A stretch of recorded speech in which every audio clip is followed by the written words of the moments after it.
Bapak Ibu, para kadang kinasih simbah-simbah lan adik-adik, para rama suster bruder berkah dalem Gusti, sugeng rawuh wonten ing PDSK channel menika. Kados pundi kabar panjenengan?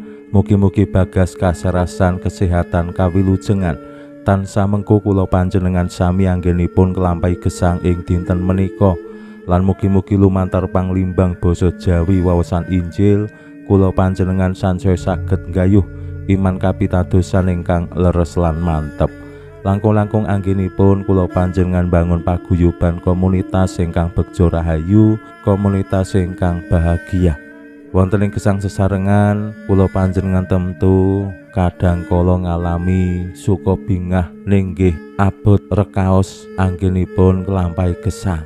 Salah setunggal sing kadang kala miterat kula dados sesanggan sing awrat rikala kula panjenengan ngalami sakit utawi gerah, utawi salah setunggal anggotaning brayat komunitas menika nggih gerah. Boten namung gerah menika sacara badani ya boten nyaman, agawe boten penak, ling ngraosake ya naminipun sakit utawi gerah menika mesti ora ana wong sing purun. Dereng malih tanggel jawab ngayahi pakaryan yen wis lara ya ora iso dilampahi. Yen kedah mlebet rumah sakit utawi berobat menika nggih betahaken biaya. Yen gerahe namung flu umpamane utawi ringan, biayane mboten kathah. Ning yen gerahipun menika awrat, menapa malih mboten namung sedina rong dina, kepara wis kronis, kadangkala awake dhewe sing lara ya ora nyaman, ora kepenak, anggotaning brayat sing kudu ngopeni, kudu nanggung biaya menika ya mesti rekoso. Nah menika salah setunggal bab sing miterat kula penting tansah kula panjenengan sadari. Yen kula panjenengan pinaringan sehat bagas waras, monggo menika tansah dados atur panuwun ing ngarsaning Gusti lan dipun pigunakake kangge mulyakaken asma dalem Gusti, asung pitulungan lan kasaenan tumraping sesami, lan dados rana ugi anggenipun kula panjenengan makarya sak sae-saenipun bangun gesang sesarengan, mbuh kuwi ana ing brayat ing lingkungan masyarakat ya saapi-apike, ampun ngantos awake dhewe sehat bagas waras malah males-malesan, malah luwih mentingke ego tinimbang gesang bebrayatan. Lumantar waosan Injil dinten menika kula panjenengan kaparingan pitedah Gusti Yesus ingkang rawuh ing tengah-tengahing gesang sesarengan dados sumbering bagas kasarasan. Wonten tiyang sing nyuwun supados Gusti paring kasarasan, Gusti nyembadani. Wonten tiyang sing boten nyuwun ning pitados ing Gusti ugi pinaringan bagas kasarasan. Rawuh dalem Gusti adamel gesang sesarengan menika kepenak, gesang sesarengan luar saking sedaya penyakit lan sesakit. Pramila monggo kita pirengaken sabda dalem Gusti ing dinten menika lan kita wiwiti kanthi sembayang sawetawis. Konjo ing asma dalem Yang Rama saha Yang Putra tuwin Yang Roh Suci. Amin.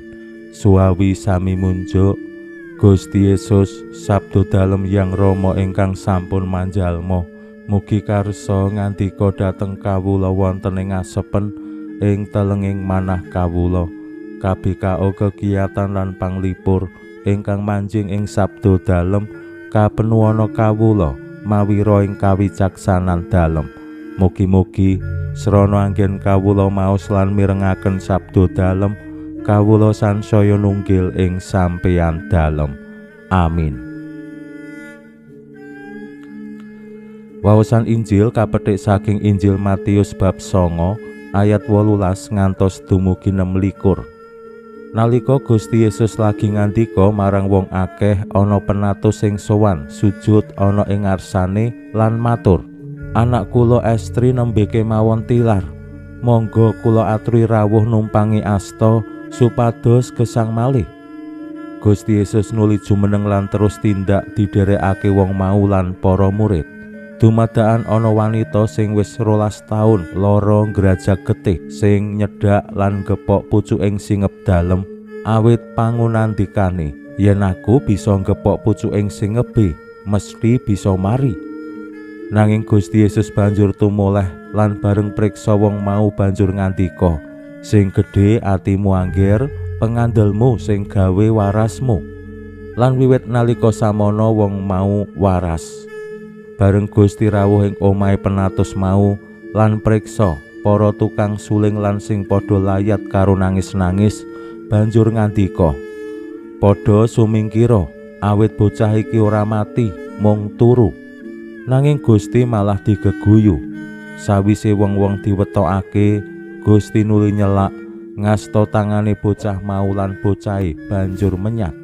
Dene pawartane lelakon iki mau sumebar ing saklaladan kono. Makaten sabda dalem Gusti.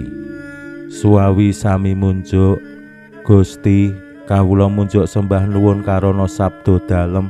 Sabda dalem dadosa obor ingkang madangi margining gesang kawula. Katuntuna kawula sageta sabda dalem menika numusi manah ngantos tansah ngrembaka kangge nggayuh gesang ing suwarga. Amin. Bapak Ibu para kadang kinasih simbah-simbah lan adik-adik, Injil nyariosaken Gusti Yesus paring kasarasan dumateng putra estri penatus ingkang nyuwun supados putranipun estri ingkang nembe tilar dipun tumpangi asta dalem saengga saged gesang malih. Jejering penatus tiyang kafir sanes tiyang Yahudi ingkang mireng pakaryan dalem Gusti lajeng sowan ing ngarsa dalem nyuwun kanthi penuh kapitadosan. Menika dados tuladha tumraping kula panjenengan sami. Jejering pribadi-pribadi awake dhewe ya bisa sowan Gusti nyuwun supados paring kasarasan boten namung kangge awake dhewe sing mbok menawi gerah, ning ya nyenyuwunake sederek-sederek sing nembe gerah ing ngarsa dalem Gusti kanthi kapitadosan. Penatus saged dados conto kados pundi kula panjenengan lung tinulung tumraping tiang-tiang sing nembe gerah nyembayangake nyenyuwunake ing ngarsa dalem Gusti. Mila sae menawi wonten ing lingkungan-lingkungan ing brayat ing wilayah paroki ing sembayangan umat menika ya nyenyuwunake sanak sederek tangga tepalih warganing pasamuan utawi masyarakat sing nembe gerah. Menapa malih anggone gerah menika parah. Kala wau putrinipun penatus menika nembe tilar, mbok menawi dipun sebabaken gerah sing parah. Ingkang kaping kalih wanita sing sampun gerah 12 taun ngrajak getih. Kula mboten mangertos menika penyakit kados pundi, ning mbok menawi ibu-ibu simbah-simbah putri menika pirsa naminipun gerah 12 taun. Kula mboten saged mbayangke.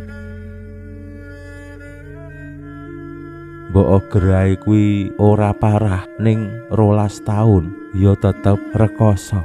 Umpamane nyuwun sewu dengkule amoh 12 taun ngrasake dengkul sing yen nggo mlampah lara, nggo munggah utawa nggo mudhun dalan lara, nggo ngadeg ya lara, diobahke sithik lara. Nah menika yen ngantos 12 taun temtu nggih menyiksa. Dereng yen gerahipun parah, bed rest, ora iso ngopo-ngopo.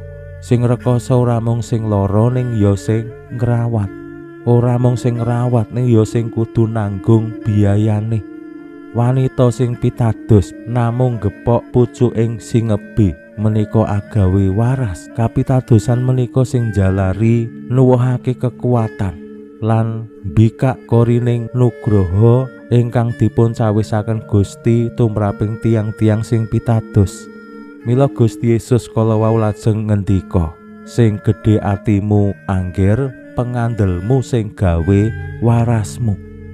Mbok menawi wanita sing gerah 12 taun kala wau boten nyuwun sacara langsung, sacara tetembungan kados penatus, ning merga kapitadosanipun marang Gusti Yesus menika sing jalari wanita wau nggih nampi nugraha kasarasan.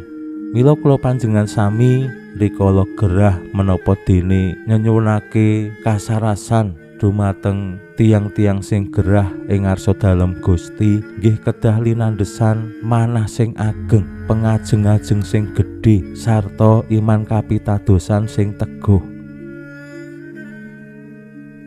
Menika jalari kula panjenengan lajeng nggih setya anggenipun nyuwunaken ing ngarsa dalem Gusti sederek-sederek kita ingkang nembe nandhang gerah. Pinuji Allah sakmenika sarta ing salami-laminipun, salam sehat, salam bahagia, salam katentreman. Lan mugi-mugi lumantar panglimbang dinten menika kula panjenengan tansah jinangkung ing berkah dalem Gusti ingkang Maha Kuwasa, Hyang Rama saha Hyang Putra tuwin Hyang Roh Suci. Amin.